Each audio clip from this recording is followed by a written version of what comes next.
Pá, você quer falar de novo das freiras guerreiras? Porque acho que isso vai ser uma boa abertura aí pro episódio. Eu posso falar que Freira Guerreira é minha nova série favorita. Ela é uma série pouquíssimo realista, inclusive as próprias referências dela não fazem muito sentido. Você tá brincando que as freiras não são guerreiras e caçademônios? Na verdade, a minha crítica nem era essa parte, era muito mais ao fato de que a reunião, tipo, pra eleger um papa novo tinha sido feito na sala errada. E eu fiquei tipo, não, essa não é a sala certa de eleger papa, que absurdo. Caraca, eu acho que de todas as pessoas que assistiram essa série, acho que você é a única que tem essa informação e que se importa com essa série. Mas fora isso, os figurinos são maravilhosos, incríveis, tem umas cenas muito excelentes das freiras dando porrada nas pessoas e delas andando no corredor, tipo, nós somos demais, e a gente anda no corredor com roupas esvoaçantes, é muito bom. Tipo jovens bruxas, né? Todas elas vindo assim. É bom demais. É um seriado perfeito pra, tipo, sei lá, vamos imaginar que tá tendo uma pandemia, que tá todo mundo cansado, estressado e tipo, não aguentando mais as notícias e etc. Aí você liga e, tipo, assiste um negócio, pronto, não tem que pensar. Entendi. Essa é a sua desculpa. Isso. Eu posso ter outra, se você quiser. Não, já é o suficiente, já. Até porque não deve ter uma grande gama de desculpa pra você dar pra essa série também, né? Você se surpreenderia com a minha habilidade. Olha aí, pra dar desculpa. Não, eu passei lá pela Biblioteca Vermelha lá, vi lá Warrior Nun. Aí eu olhei pra aquilo e falei... Deve ser bom pra caralho. Not today, Satan. Not today. E falando sobre freiras de Satanás, né? Não sei se tem isso na série, mas pra mim a freira guerreira que bate nos outros deve ser a freira de Satanás que estão falando aqui também. A gente vai falar sobre as freiras de Landan. É assim que se pronuncia em francês? Eu tenho essa impressão. Alguém sabe francês? É. Me parece acurado. Me parece francês. Landan. Porque rolou uma parada muito bizarra na França com algumas freiras. É um caso super famoso que a gente nunca falou no Mundo Freak e teremos essa oportunidade agora, logo depois dos recadinhos, e a gente já volta.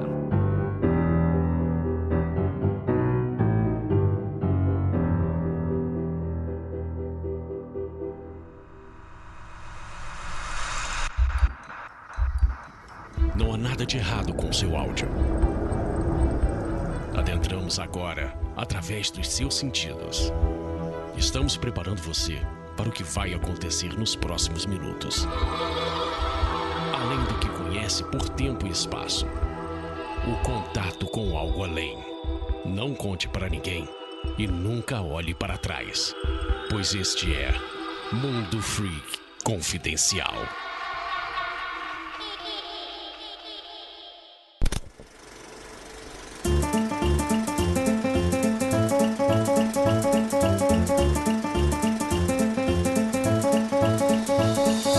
Chegamos aqui agora na área de recadinhos do Mundo Freak Confidencial. Prometo que vai ser bem rapidinho. Aquele rapidinho que você não vai nem sentir. Parece esparadrapo tirado da bunda, assim, bem... Você nem sente dor praticamente, né? Apesar de você, enfim, gritar. Vamos lá. Primeiramente, gostaria muito de agradecer muitíssimo a participação de todos vocês em mais um episódio maravilhoso. E sem mais delongas, eu vou anunciar aqui o trabalho de vários artistas e freelancers e pessoas que estão aí labutando duro nessa quarentena para se manter sãos e bonitos, né? Primeira deles é a Eliane Cristina Verica, que é o seguinte... A Eliana, ela tem a Everica Grimórios. Eu vou deixar no post desse episódio aí pra vocês darem uma olhada no trabalho dela. Para você que tá afim de um grimório personalizadíssimo com a sua cara. Você que tá gravando um filme de bruxa e precisa de um grimório ali na estante, também serve. Pra você que tá... Mano, já fica já no esquema pra você fazer seu diário mágico, diário dos sonhos, livro das sombras. Você pode conversar com a Eliana e vou deixar aqui o contato dela. É só você mandar uma mensagem pra ela que eu tenho certeza que ela vai ajudar muito você. Temos ele aqui também, ouvinte de longa data, mandar um grande abraço pra ele, Rodrigo Poncinelli. Eu acho que é assim que se fala. Rodrigão, um grande abraço pra você. Seguinte, o Rodrigo, ele trabalhou no mercado de Brasília como freelancer, né, produzindo vídeos de festa e evento, e ele é um cara que ele é pau pra toda obra. Primeiro que ele é fotógrafo, então se você tá pensando em um book maneiríssimo, você dá uma conversada com ele. Pra você que tá procurando aí um vídeo de algum evento, depois que tudo isso acabar também, deixa aí o Rodrigão nos contatos aí da sua agenda. E mais do que isso, ele edita vídeos para você também. Ele produz vídeos do início até o fim do processo, desde a concepção, roteiro, edição e até produção. Um grande videomaker para você aí que tá precisando. Eu tenho certeza que vocês não vão se decepcionar. Eu vou deixar o Instagram dele e eu tenho certeza que vocês vão se amarrar também. Então, caso você esteja aí procurando, o Rodrigão é a pessoa certa. Tá bom? E pra finalizar temos aqui o Yuri Perkovsky, eu acho que é isso, Perkovsky Domingos, olha aí. Ele é um freelancer ilustrador que já trabalhou com livros, HQs e commissions, né? Ele tem ilustrações, a maioria deles preto e branco, utilizando uma técnica própria de pontilhismo e rachuras. Então ele adora trabalhar com horror e fantasia e tem muito interesse para desenhar também outros gêneros. Então se você curtiu muito o trampo do Yuri, que eu tô dando uma olhada aqui no Instagram, tô achando muito bacana, muita coisa aqui de RPG, você quer ilustração do seu personagem, se quer a ilustração do seu quadrinho, do seu livro, dá uma olhada aí no trampo do Yuri, que eu tenho certeza que ele pode se encaixar para o que você quer fazer, beleza? Então, mandar um grande abraço aí pra ele também. Yuri, grande abraço. E é claro que eu tenho que falar aqui sobre a grande SP Fantástica Orline. Orline. Tá chegando perto, rapaz. Serão 8 horas de programação ao vivo no YouTube no dia 1º de agosto, das 10 às 18 horas. Num formato completamente gratuito, realizado em parceria com diversos influenciadores e artistas de quadrinhos,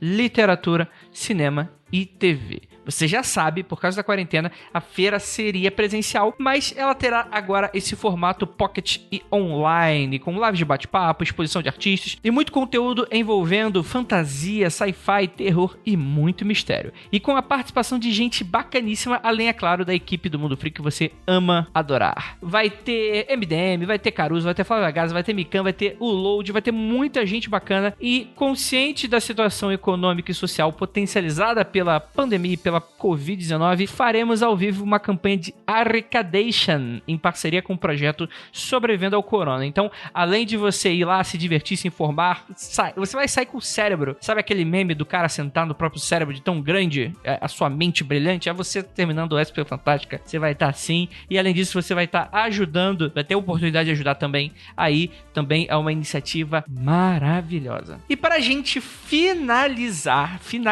agora, tem uma mensagem para você da Grande Rota. Isso mesmo, para você que acompanhou as nossas mensagens iniciais do início do ano, aquele início de ano ingênuo e inocente que tínhamos antes do mundo todo acabar.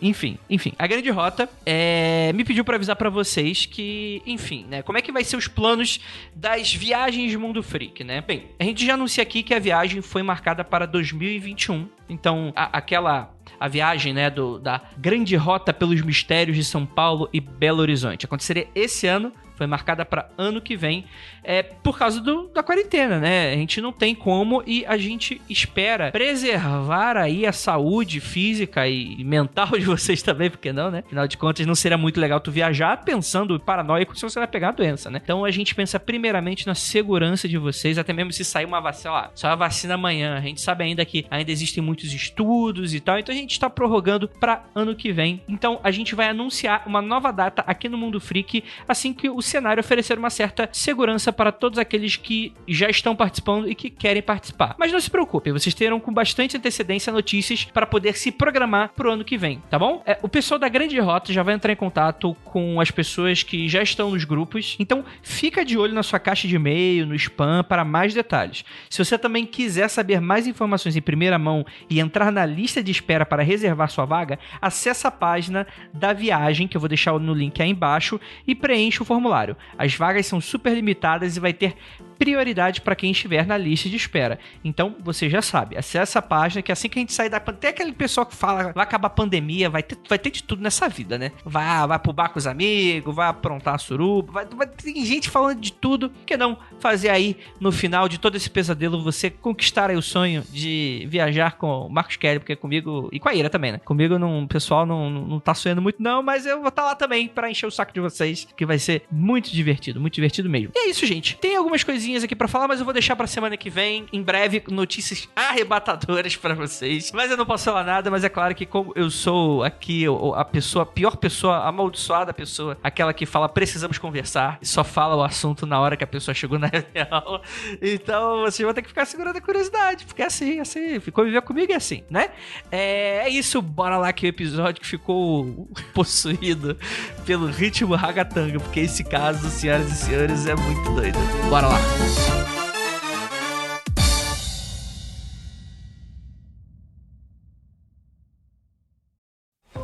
Listen to the 48 Hours podcast for shocking murder cases and compelling real-life dramas from one of television's most watched true crime shows.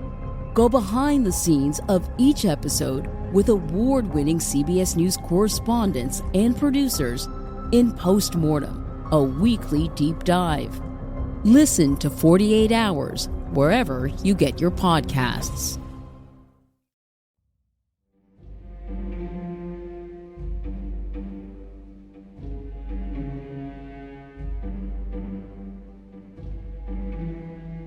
Longos dias e belas noites, queridos guerreiros e freiras, tudo bem com vocês? Eu sou Andrei Fernandes e estou aqui em mais um Mundo Freak Confidencial, a sua dose semanal de muita coisa esquisita. E hoje a gente vai falar sobre esse caso bizarrésimo de, afinal de contas, dá pra você possuir uma freira, né? Se você sendo demônio, não pense em besteiras, tá bom, gente? Porque todo mundo sabe que só pertence a Jesus. Para me ajudar, temos aqui ele, nosso queridíssimo professor de história, Rafa Jacaona. Rafa, caralho? Marcos Kelly, desculpa. Ô, Andrei, eu posso falar com a voz assim, Andrei? É algo entre o Lula e o Mr. Catra, a voz do... Aí é ofensa grave, hein? Aí, pegou mal. Estamos aí hoje. Vamos falar do meu livro preferido do Aldous Huxley, que é Os Demônios de Lundan. Tá aqui na minha mão, ó. Tu pai ia adorar isso aqui. Uma puta de uma pesquisa histórica. Entendi. Mas tem o século XVI da França e não sei o que dos monastérios? Cara, ele é chatíssimo esse livro, assim, mas é muito legal. Então tu vai adorar. Então é claro também, então pra guerra. Aff, Andrei. Não, então... Oi, gente, tudo bom? Como estão vocês? Ó, eu tô bem comportada pro Andrei me chamar sempre pra gravar. É isso aí, Tupá. Né, é verdade, eu gosto de uns livros chatos mesmo. Mas na minha opinião eles são incríveis. Então... Mas o que vale é o que tá no nosso coração, né? É assim que... Exato, né? Isso. Então, por exemplo, a minha questão toda de hoje era porque o tema é tão interessante que eu gostaria de muito mais tempo pra ficar pesquisando. Eu achei, tipo, uns 3 livros que eu queria ler antes de... Peraí, que eu vou entrar, vou interferir, porque você, ouvinte, que tá aqui ouvindo a gente, nesse momento, você não sabe como que a Tupá entrou nessa gravação. Ela entrou nessa gravação falando assim: ai, Andrei, você tá muito errado por ter me chamado muito em cima da hora. Não foi assim. Foi desse jeitinho. Eu vou fazer até a vozinha se você reclamar, hein? Eu reclamo que você não foi assim.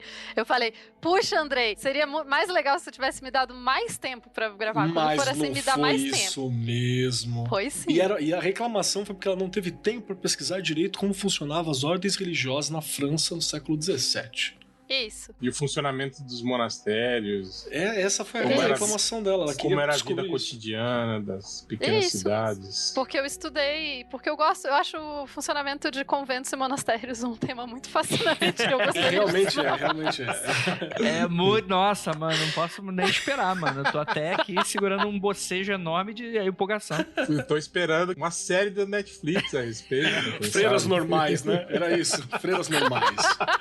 O dia a dia nelas lendo o Livro das Horas, né? Livro chato pra cacete. É isso aí. Vocês que pensam. A vida das freiras da Idade Média era muito melhor do que isso. Pare de bullying, que só eu posso fazer bullying com pessoas aqui dentro desse podcast. E temos aqui também nosso queridíssimo historiador, Porrel. E aí, pessoal, beleza? Eu li a pauta e fiquei esperando que hora que ia aparecer os 3 mosqueteiros no meio da história. Olha aí, rapaz.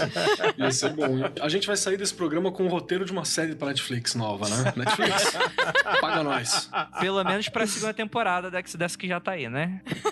Então vamos lá. Já que a Tupá tá bastante empolgada pra falar sobre o século XVI na França, eu prometo que essa vai ser o meu último bullet de hoje. Onde que fica Loudun? Como é que funciona essa região nessa época, Tupá? Então, Loudun Era uma cidadezinha. Atualmente ela ainda é uma cidadezinha, ela não é uma cidade muito grande. Atualmente ela tem cerca de 7.000 habitantes. Ela fica ali na parte mais ocidental da França, né? A França é um lugar relativamente grande, não parece, mas até que é. E é uma cidadezinha meio pacata, não tem, assim, tem algumas atrações turísticas, nada super, assim, mas tem um centro histórico ainda, tem trilhas que você pode fazer em volta e tal. Só que lá em 1634 que rolou o escândalo religioso do século quase na França, especialmente porque, assim, justamente por não ser uma das cidades centrais, uma das cidades principais, por não ser uma cidade que tinha toda essa atenção, os eventos que vão se passar ali acabam chocando um pouco, né? E ao mesmo tempo tem toda aí intrigas políticas. E a gente começa essa história não falando de uma freira, mas falando do tal do Urbain Grandier, né? Que seria um grande mulherengo nessa história, pelo que dá a entender, né? Isso tem alguma coisa a ver com o livro que você leu, Kelly? Ou isso tem nada a ver com o livro que você leu? Só o detalhe é que o Urban era um padre, né? Isso é um detalhe importante. Mano, é muito legal. E tem a ver, sim, o livro do Aldous Huxley, mesmo do Admirável Mundo Novo, viu, gente? Pra quem não conhece. Eu li, inclusive, por causa do Admirável Mundo Novo. Fui procurar outras obras do Huxley, né? E eu caí nos Demônios de London e conta justamente um olhar mega histórico, assim. Na época eu tava no comecinho da faculdade de História, eu adorei, porque o Huxley tá sempre falando, porra, será que eu tô olhando direito as coisas? Será que eu tô mostrando o olhar que o século XVII tinha pra si próprio? Eu tô pegando a minha lente aqui do início do século XX e tal. Então ele sempre tem esse jogo. É muito bacana. E ele deixa bem claro que o padre era um mulherengo e ele ainda brinca como que deve ser o raciocínio mental do padre nesse processo de ser mulherengo. Então é meio que um mergulho, assim, é tipo uma ficção histórica muito legal. Eu acho que é interessante quando a gente fala que o padre é mulherengo, explicar um pouquinho algumas questões, né? De que, primeiro, era relativamente comum padres que tinham mulheres e... Enfim, né? Não era uma coisa totalmente fora de... todos os padres eram pessoas super celibatárias e corretas e só esse era a super exceção. E depois que ele não simplesmente era um padre mulherengo. Ele era um padre que escrevia abertamente contra o celibato. Então ele falava que era errado que padres fossem celibatários. Isso é um debate que reaparece às vezes dentro da igreja, especialmente porque no cristianismo primitivo os sacerdotes não eram celibatários, né? Era inclusive considerado errado que alguém fosse celibatário numa idade, assim, uma pessoa jovem. Era considerado uma coisa só pra você fazer quando você era mais velho. Então, esse debate, ele ressurge em alguns momentos na igreja. E esse padre, ele escrevia sobre isso e, digamos que não pegava super bem com todo mundo, né? Porque uma coisa é você ter seus casinhos escondidos, outra coisa é você falar abertamente o tempo todo de que acha que padres deveriam poder casar. Ainda mais porque foi no século XII, o Concílio de Latrão, né, que estabeleceu a obrigatoriedade do celibato. Então já tinha um rolê, um bom tempo, né, de que a igreja defendia e se falava sobre o celibato, mesmo tendo, sei lá, prostíbulo para padres, né? Mas pelo menos casou, olha só. Inclusive alguns deles no Vaticano, dependendo do período. Fica aí a dica. Isso é tanto termo sensível, né, que depois com as questões todas de Lutero e protestantismo, o protestante tá de boa, tipo, não tem problema, né, segundo a interpretação deles, não tem problema casar, ter filho, por aí vai, né? E a gente pensa que, assim, o Urbano, que seria, né, o nome dele em português, o Urbano, ele nasceu já em 1590, né, e ele vai, então, passar a vida dele ali na primeira metade do século XVII. Isso é depois da reforma do Lutero. Então, a reforma religiosa, ela acaba trazendo de volta alguns debates para a própria igreja, né? Que é como se reacendesse algumas polêmicas. E na França a gente tem também, e eles até têm algumas questões aqui, que são os huguenotes, que são um grupo de protestantes franceses, que não são necessariamente ligados a Lutero. E daí a gente tem várias outras rolês e brigas religiosas. Mas então, o contexto histórico da época que o padre está escrevendo, que o Urbano está escrevendo, tem muito a ver com por que é importante ou por que faz diferença ele ser contra o celibato e por que isso era polêmico na época, né? Uhum. Um outro detalhe também é que o Urbano, o Grandier, ele tinha uma grana, era um cara relativamente jovem, né? Ele era um cara que se achava bastante atraente, né? O Huxley, ele vai brincar várias vezes, assim, dizendo que na vila de Poitiers, a galera gostava do momento de ir lá e confessar os pecados, né? Voltou-se a fazer isso com mais vontade, assim. Então é bem legal essas brincadeiras, né? Entendi. Então a gente, na verdade, essa história toda começa com um grande episódio do Fleabag, da segunda temporada, e vai até, enfim, né? Aí termina como American Horror Story, provavelmente, segunda temporada. Tipo isso. É basicamente isso, né? Porque o pessoal liga muito essa origem dessa polêmica desse tal padre urbano como sendo um dos fatores, talvez o principal fator, que meio que atiça os eventos que vão acabar acontecendo com o restante da galera aí nos conventos e tal, né? Mas é importante a gente citar um pouco e falar sobre o que estava acontecendo na Europa e na França naquela época, né? Que estava sendo assolada pelo coronavírus. Não, pelo quê? Ô, Hel, o que você conhece da peste? Além do pessoal que grava MDM. Cara, a gente tava no meio da peste negra, né? Você tinha péssimas condições sanitárias nas instalações, as cidades começando a crescer desordenadamente, né? As pessoas vivendo em péssimas condições higiênicas, né? E isso tudo era um grande problema, né, cara? Pra você gerenciar, né, naquela época, né? Tanto que eu acho que a primeira treta aí do padre foi justamente pela ordem isso também é interessante a gente pontuar, né? Que nessa época, cara, a igreja era o poder estabelecido, né, cara? Tipo assim, eles mandavam mais que os reis, né? Nessa época, né? Então, você tinha muito mais, assim, brigas internas, disputas, né? E dentro desses estamentos da igreja, né? Na sociedade dessa época. E eu acho que é legal até pontuar isso, né? Que, tipo, veio uma ordem, né? Do próprio cardeal na época, do Richelieu, né? Quem gosta de filmes aí já viu esse personagem aí milhares de vezes, que era para retirada da muralha, né?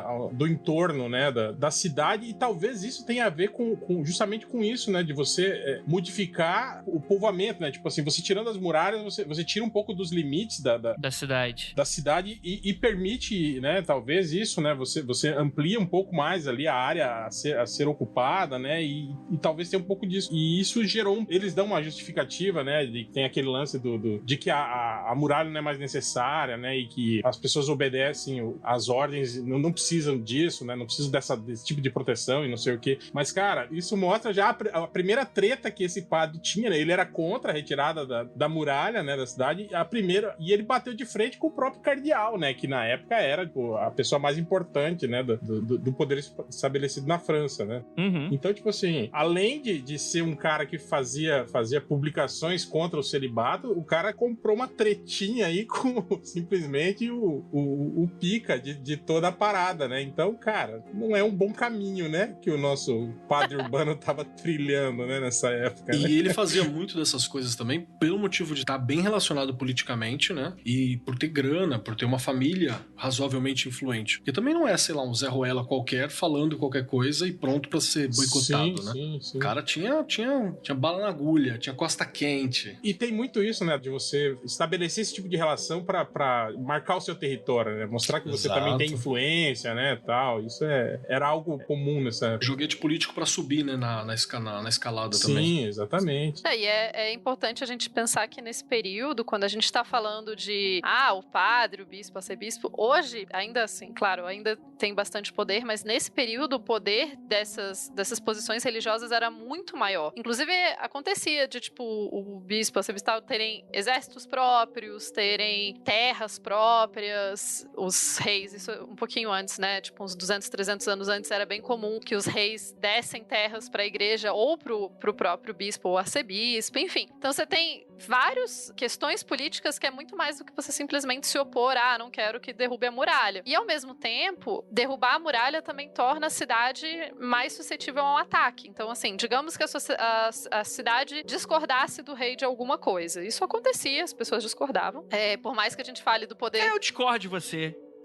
Por mais que a gente fale do poder divino dos reis e dessa coisa, assim, essa aura, mas não era que simplesmente o rei podia fazer o que ele quisesse e pronto. Tinha uma política bem complexa envolvida. Então, quando tira a muralha da cidade, você basicamente está impedindo que essa cidade se proteja do rei. Então, você tem esse outro esse outro fator, né? Muito bem lembrado. E além disso, a questão da peste é muito importante, porque a peste, ela traz um sentimento e um momento, digamos, muito à flor da pele para a sociedade. Eita, rapaz. Como a peste não era completamente compreendida, né? A gente tem, inclusive, um estudo muito interessante do Mark Bloch, ó, a cabeça muito doida aqui. Tem um estudo muito...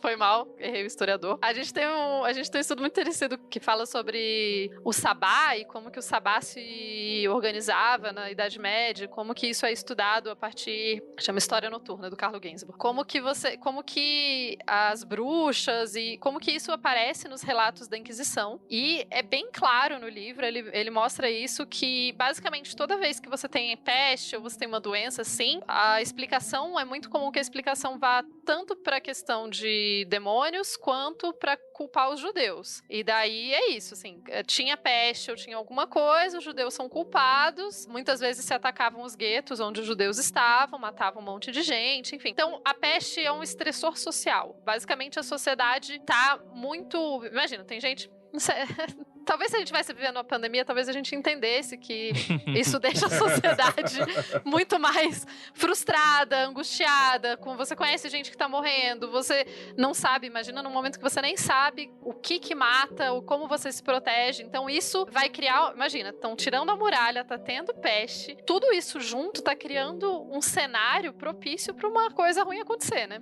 Ah, mas acho que você tá sendo um pouco injusta, né? Porque o rei naquela época tava tratando a peste bubônica com cloroquina, então eu acho que o pessoal foi um pouco injusto. Cloroquine, fala em francês. Cloroquine. Isso. As avestruzes dele, às vezes, se ficavam um pouco bravas com o tratamento, tem relatos, né? Mas essa é outra questão. Sim, cara, mas isso, eu acho que isso é muito interessante, porque são nesses pontos de estresse social que costuma aparecer umas bizarrices dessa também, né? E assim, é muito legal porque isso, assim, obviamente a gente vai citar a histeria coletiva em algum momento desse podcast, com toda certeza. Mas antes de a gente chegar nisso, parece ser algo muito, um ambiente muito propício pra algo assim acontecer. E antes de mais nada, eu não quero já ser cético com relação a esse caso e tal, mas é muito doido como essa parada escala de uma maneira muito doida, que começa com os relatos e tal, mas enfim, vamos falar um pouquinho do convento, né? Onde tudo tava acontecendo. Porque que acontece? Tava todo mundo enclausurado, todo mundo com medo da peste. Quem tinha grana, quem tinha poder, caiu fora, né? Foi pra casa de campo. Foi pra casa de campo, foi pra Rio das Ostras, foi pra esse lugar, né? Foi e tal. Se trancou. Petrópolis. Petrópolis. Exatamente, Petrópolis. O pessoal caiu fora. Porque, enfim, não vou ficar aqui com a patuleia, pegar não sei o que é isso, não sei o que dá. Tudo pesteado. É todo mundo com mancha escura, que coisa horrível, vai embora. Aí, beleza. Quem não tinha tanto poder assim, como, por exemplo, as freiras, falou, ó, galera, fica enclausurado aí dentro de casa. E, cara, que tema interessante pra gente estar falando nesse momento, né? Fica aí, freiras, dentro desse convento aí, e é isso. Fica aí porque tá dando ruim aqui fora. E as freiras foram, isso no final de setembro de 1632. É interessante qual convento de que freiras a gente tá falando. É interessante, afinal, nós gostamos muito de saber sobre ordens religiosas do século XVII na França, nossa, né? Eu só gravei esse episódio pra isso, inclusive. Isso. Inclusive, tem muito material de pesquisa do assunto. É o tema muito pesquisado. Mas por que é importante? Essas freiras são freiras ursulinas, que é um tipo específico de freira. Eu não conheço absolutamente nada sobre freiras ursulinas, assim. Ursulinas, elas se vestem de ursinho e andam por aí, não. Elas... Foi bem o que eu imaginei, inclusive. Mas assim, eu desconheço mesmo o convento, a linhagem, não manjo. Então, basicamente, durante a Idade Média, vamos voltar um pouquinho, durante a Idade Média, a forma que mulheres podiam se envolver na vida religiosa da igreja era ser freira enclausurada. Era basicamente a única opção de ser. E daí tem várias outras histórias muito boas de conventos, tipo, as freiras não saíam, mas a galera entrava, porque a igreja não exatamente controlava os conventos, porque, tipo, mulher quem liga, e daí, enfim, tem várias outras questões aí. No caso das ursulinas, elas eram um tipo de freira que tá surgindo mais a partir do final do século XVI, começo do século XVII, que são freiras que prestam serviço com a comunidade. Então elas não são enclausuradas, né? Não, as ursulinas são freiras professoras, inclusive. Aí, é bem interessante porque, primeiro que a gente tende a ver a mulher como, a mulher não podia aprender a ler e tal, e na real... ninguém aprendia a ler, a menos que você fosse basicamente rico ou da igreja. No caso das freiras ursulinas, então, era muito comum que freiras e mulheres procurassem essa vida religiosa como forma de poder ser estudiosa. E as freiras ursulinas eram professoras, então elas recebiam estudantes no convento, o convento delas ficava na cidade, elas recebiam estudantes no convento, elas ensinavam, então elas têm um contato muito grande com as pessoas. Além das ursulinas, você tem algumas ordens que eram ordens, trabalhavam muito como enfermeiras, enfim, que até hoje a gente tem a tradição, por exemplo, das Santa Casas, que vem mais ou menos dessa ideia desse serviço público de cuidar dos doentes que eram executados por algumas freiras. Mas voltando um pouco à ideia, então, as ursulinas, elas eram freiras letradas, então sabiam ler e escrever, que ensinavam, e a grande maioria das mulheres que faziam parte desse convento eram moças jovens, perto dos seus 20 e tantos anos, então não era um convento com mulheres tão velhas, e elas eram provenientes de famílias ricas. E daí isso é outra questão que é interessante, porque o que acontece? Lá na época da Revolução Francesa, que é 100 anos depois, a galera vai distribuir muito panfleto, falar muito dessa ideia que a gente tem de freira hoje em dia, que é essa coisa enclausurada, isolada, uma vida de pobreza, quase que uma morte em vida, enfim. Nesse período antes, assim, esses 100 anos antes, não necessariamente acontecia de mulheres procurarem a vida religiosa, em parte porque daí você não precisava de um marido te enchendo o saco e você podia estudar. Yay. E também porque a vida em alguns dos conventos, claro, não todos, mas existiam conventos que tinham uma vida muito tranquila. Então você era uma pessoa rica e você ia pro convento, você ia com as suas roupas ricas, você ia com empregados para te servir. Você não ia viver necessariamente uma vida de pobreza. O voto de pobreza não era...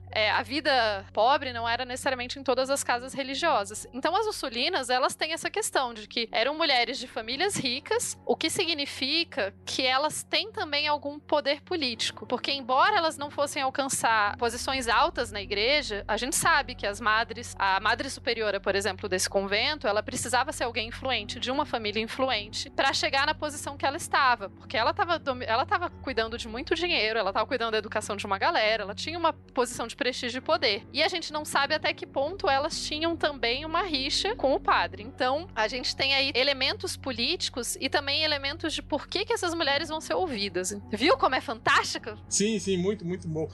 Uma coisa também que eu tipo assim, de modo geral, né, a gente tinha muito também a questão das famílias enviarem as filhas para os conventos, porque a gente tava numa época de estabilidade política, né, você tinha a guerra iminente ali entre as nações prestes a acontecer, então tinha um quê digamos, protegê-las, né, mandando elas para esse tipo de convento. Só que o que me deixou meio encafado com relação a esse convento de Lundan era justamente isso que eu tava falando sobre a idade das... Mesma faixa etária, né? Que elas estavam numa faixa etária mais alta do que essas jovens que são enviadas assim pros conventos, né? A gente tá falando nesse período, a média de vida das pessoas era 50 anos, né? Tipo, você tinha, além da peste, tinha tuberculose, as pessoas morriam muito cedo, né? Tipo assim, uma mulher de 25 anos já era uma mulher, digamos assim, que já tinha passado do seu período, né, de ser uma mulher casadoira, né, como diria-se na época, né? Tipo, as mulheres casavam nessa época com 16, 17 anos, né? Então, uma mulher de 25 anos já era uma mulher estabelecida já, né? E, digamos assim, já teria ficado pra titia, né, como diriam naquela época, né? Isso que eu achei interessante, né, no caso de Lundan. Eu acho que pela idade das freiras, elas não seriam noviças. Eu imagino que elas já seriam freiras que estavam há algum tempo com a ordem, né? Inclusive, sim, provavelmente por serem mandadas a já fazer o trabalho direto com o público, então já deviam ser freiras com mais experiência. Agora é interessante, né, que a expectativa de vida de freiras era um tanto quanto mais alta, porque a maior motivo de morte feminina por muitos e muitos tempos era parto. Então, várias vezes as freiras acabavam tendo uma expectativa de vida mais alta, mas várias freiras tinham filho também, que daí esse é outro rolê, né? Opa! Tem uns relatos bizarros. Eu já li, eu não lembro mas falando sobre isso, sobre cemitérios clandestinos em conventos, Vários, cara. Teve um mosteiro francês, inclusive, que encontraram no poço, né, uma caralhada de corpo de feto de criança e tal, um bagulho bizarro. E não só isso, às vezes era, tipo, rolava também de elas terem os filhos e daí repassar pra uma daquelas casas que cuidavam de de órfãos e daí, sabe? Enfim, basicamente a imagem mental que a gente tem do convento, esse lugar austero, onde necessariamente as mulheres vão e sofrimento, onde elas são jogadas, arrastadas contra a própria vontade e tal, isso se constrói a partir do período da Revolução Francesa e se fixa muito no século XIX. Esse período anterior, a escolha pela vida religiosa não é necessariamente um castigo e as mulheres que são freiras não são necessariamente pessoas que foram obrigadas a estar lá. Muitas vezes era uma forma de conseguir poder político, era uma forma de estudar. Você seria freira nessa época, Tupá? Toparia? Cara, se pá, acho que na Idade Média mais.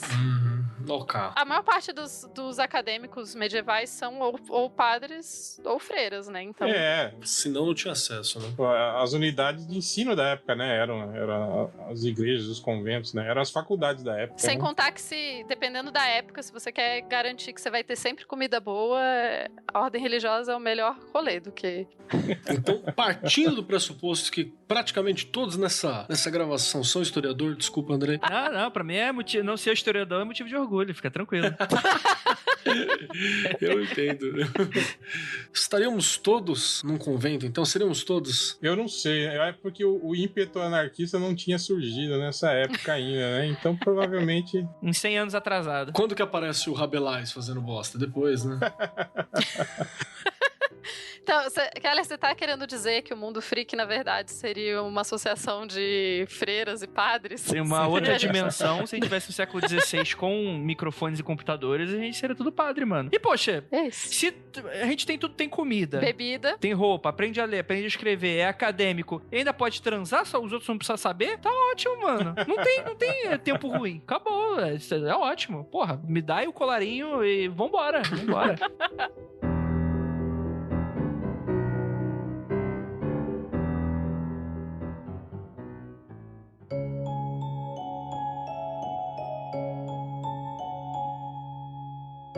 Mas aí existe um elo que vai ligar todos até porque, né, não vou falar elo de ligação que é problemático, mas existe um elo que liga esses dois pontos, que é essa história do padre Urbano e esse convento. Por quê? O padre Urbano, ele era um cara que, como a gente tava falando, ele é um cara meio gatinho, o pessoal fala, pô, vamos confessar com esse cara. Padre Fábio de Melo, da época. Isso, pique isso. O bicharral, vem confessar comigo. Urbano de Melo, ele é o Urbano.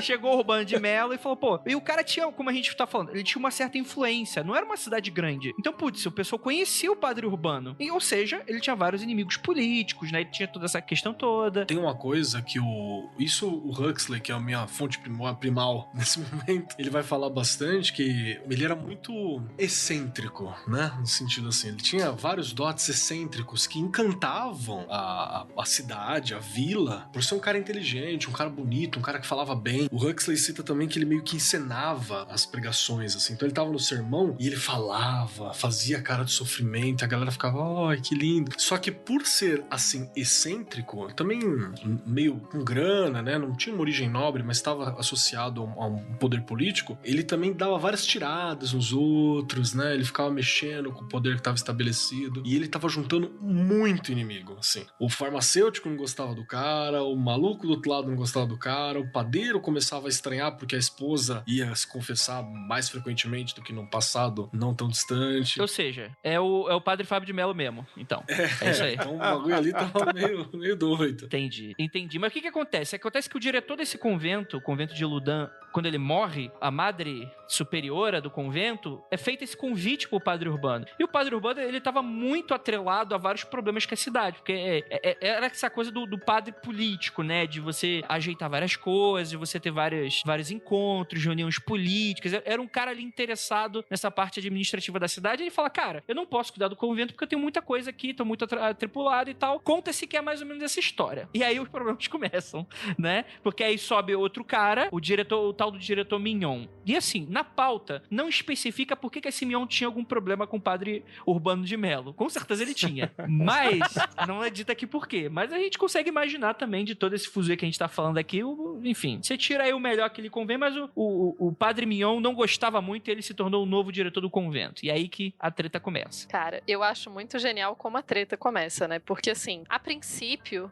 a gente tá aqui em 1632, as freiras começam a testemunhar alguns fenômenos estranhos, assim. Elas veem uma forma espectral caminhando pelos corredores do convento durante a noite e tal. E daí vem a parte que eu acho genial, que a Madre Superiora começa a confidenciar com as outras irmãs, com as outras freiras, que ela tinha sonhos sensuais com o Padre Urbano. Que nesses sonhos, o Padre Urbano entrava no quarto dela e pedia que ela o ajudasse. É muito roteirinho de filme pornô, meia boca, né?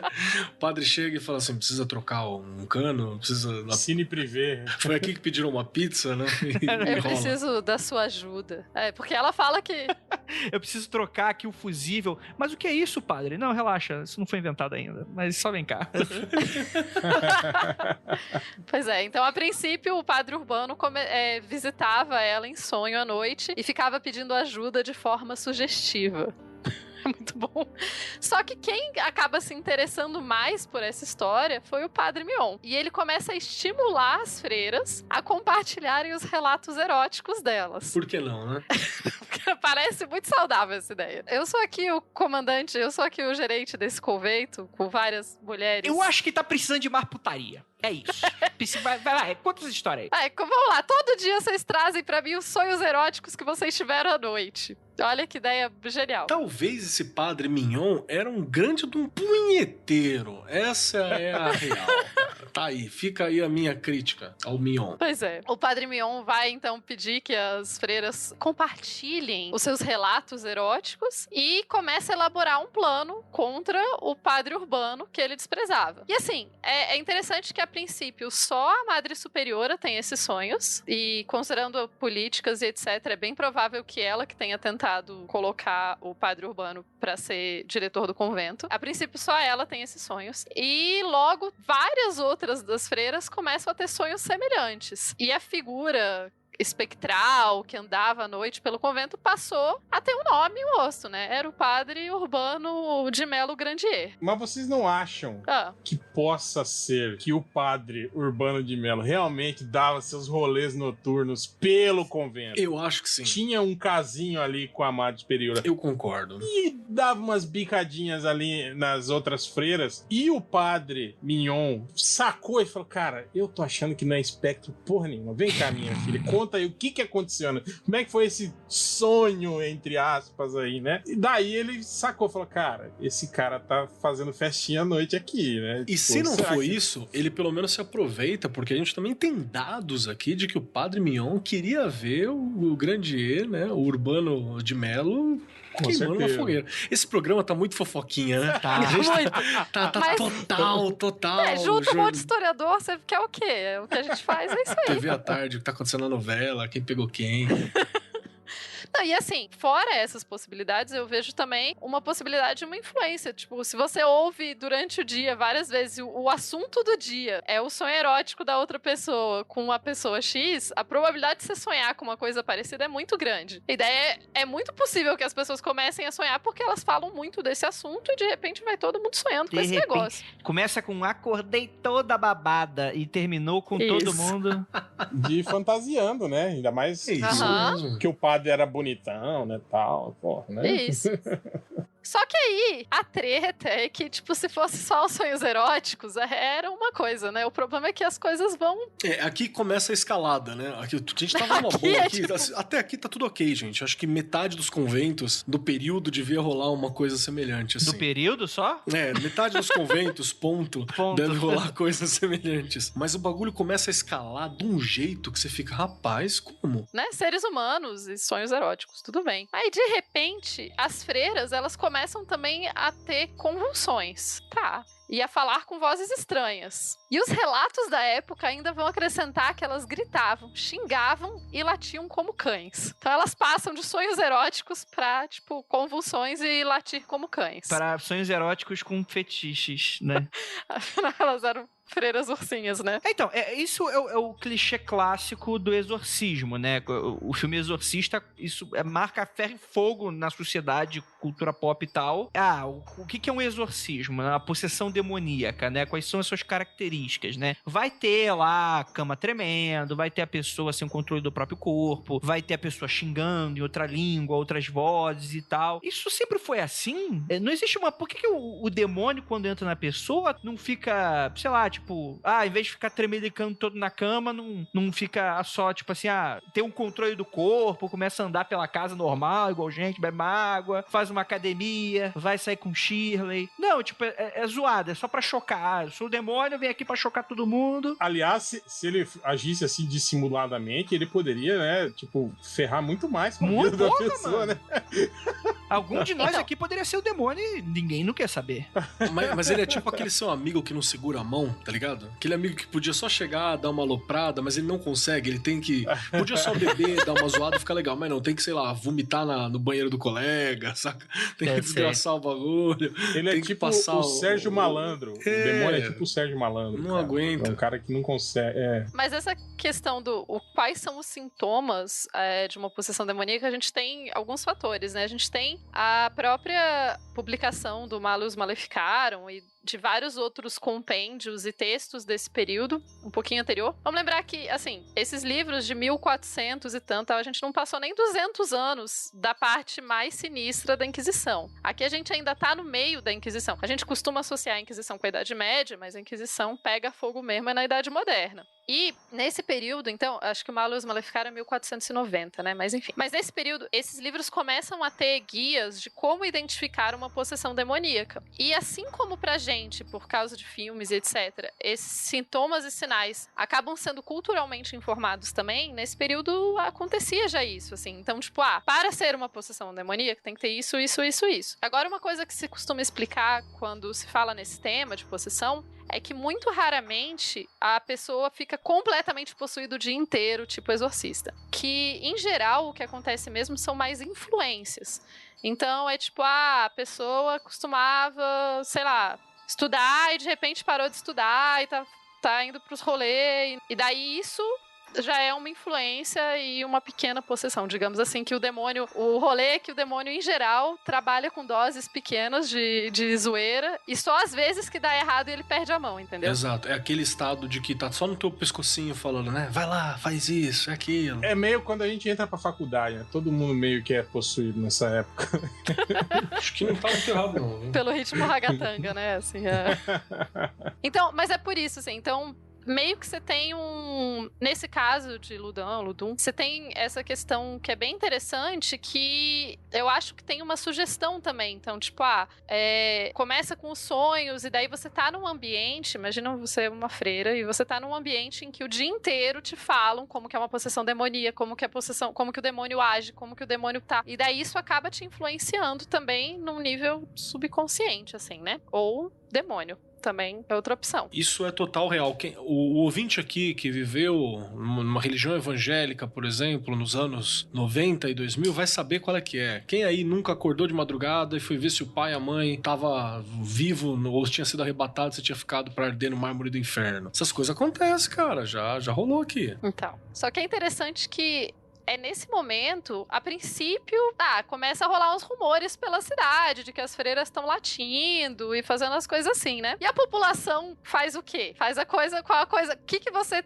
faria nesse caso? As pessoas começam a ir no convento pra testemunhar o que tá rolando. E daí, conforme as pessoas vão indo pro convento pra testemunhar e pra ver o que tá acontecendo, as coisas vão piorando, né? Tem nesse período o Nicolas Alban, não sei como ler, gente, desculpem o meu francês. Ele era um pastor protestante e ele começa a descrever os acontecimentos. Então, assim, a gente tem não só os católicos falando do que tá rolando, como também protestantes falando do que tá rolando. O que eu acho algo preocupante, viu, Tati? Você ter um cara protestante narrando esse tipo de coisa, né, numa instituição católica, né? Tipo assim, a possibilidade dele dar uma exagerada pra querer pintar aquilo como um antro de perdição, né? É grande, né? Com certeza. Imagina. sexo selvagem ensinado no convento, né? Essas paradas aí. Eu acho que essas tensões religiosas, e é muito aí, né? Tá cheio de historiador nesse lugar aqui. Entender quem que escreve, quais os motivos que a pessoa tá escrevendo alguma coisa é muito importante, né? Então, realmente, qual o interesse desse pastor protestante em descrever esses relatos? E vamos lembrar que protestantismo nessa época teve as guerras religiosas, não tem tanto tempo que os protestantes têm direito a viver livremente na França, então você tem vários rolês complicadores aí. As descrições feitas pelo Nicolas Albin, ou cadê o francês do Monty Python, né? Albin! Né? Colocado ali, o protestante Nunu Albin, ele falava umas coisas bem horríveis, assim, as descrições são bem pesadas e salva aqui a diferença de que é um protestante falando sobre católicos, né? Falava que os pescoços, as freiras mexiam o pescoço como se tivesse quebrado, balançando as cabeças violentamente, né? Que a cabeça batia nas costas e no peito, né? Tipo assim, ela balançava a cabeça a ponto de bater nas costas e bater na frente, no peito, né? Exato, isso é bizarro. E falava que os braços giravam nas juntas dos ombros, com os cotovelos e os pulsos, dando até 2 ou 3 voltas completas. Era tipo um bonequinho do Comandos em Ação, né? E falando que elas contorciam, né, as costas para trás, a ponto da cabeça encontrar com os pés, e conseguiam se movimentar de maneira ágil nessa posição. Tipo, andavam, né? Cara, tipo, imagina... Hollywood adoraria, né, essa descrição aí. Né? Isso tudo com os olhos arregalados, sem piscar enquanto elas faziam isso. E com as línguas inchadas e enegrecidas pra fora da boca, né, cara? Cobertas de caroços. E falando voz estranha. E ainda assim falavam, né? É muito surreal, assim. Ele ainda complementa que elas, no meio de tudo isso, elas tinham espasmos e convulsões. E ainda, de acordo com esse mesmo pastor, no meio desse rolê todo, elas ainda gritavam, descreviam e realizavam práticas sexuais. Explícitas. E chamavam, né, a galera pra vir. Se expunham. Vamos lembrar que a gente tá falando aqui 1600 e pouco. A lingerie nesse período não era fechada, né? Isso é uma invenção do século de, 100 anos atrás. Então, levantava as saias todas, dava pra ver várias coisas, assim. Então, elas se expunham e convidavam as pessoas a se juntarem a elas. O que, obviamente, aceitaria o convite, com certeza. 1 ou 2 deve ter ido, né? Um ou 2 ali no meio deve ter falado, vamos aí, né? Vamos ver o que é. Mas agora não, então, mas agora fica a questão, então. Acho que existe antiética aí nesse rolê, né? Você toparia fazer amor com uma pessoa possuída? Não pode, né? Não pode, cadê o consentimento? Você tem que dar uma olhada no termo do contrato. Se no contrato com o capeta tiver escrito que ela está consciente e permitiu, tal, quem sabe, é uma coisa. Agora, se entrou sem querer, se entrou sem autorização, aí tá errado. Tem que ver se capeta e a mina estão de acordo. Entendi. Pensar no consentimento. Então eu não aceitaria o convite, com toda certeza. Por via das dúvidas, né? Por via das dúvidas. Alguém comentou aqui, um dos ouvintes comentou, inclusive, que se você tá com a língua inchada e cheia de protuberância, etc., é impossível você falar normal, gente. Você vai falar uma língua estranha, não tem como. Me parece lúcido essa colocação. Bom, e enquanto tudo isso rolava, além das pessoas da cidade vir ver o que tava rolando, né? Tipo, circo chegou na cidade, né? Vou observar as freiras. Mas além disso, eles também estavam praticando exorcismos. O próprio Padre Mignon chamava exorcistas e apotecários, né? Farmacêuticos seriam, para fazer poções e remédios para as freiras, e espalhava a informação de que era o Urbano o feiticeiro responsável pelas possessões. Eu preciso acrescentar aqui que aparentemente, olha só, aparentemente, de acordo com o meu amigo Aldous Huxley aqui novamente, você tem a fata de que, vou explicar, a loja do farmacêutico tornou-se o habitual ponto de encontro e centro de operações de um grupo de conspiradores cujo único objetivo era vingar-se de Urbain Grandier. Os líderes da conspiração seriam o promotor público e seu sobrinho, o cônego Mignon, e o lieutenant criminel e seu sogro. E aí tem o nome da galera aqui. Então, esse maluco aí, ele tava meio de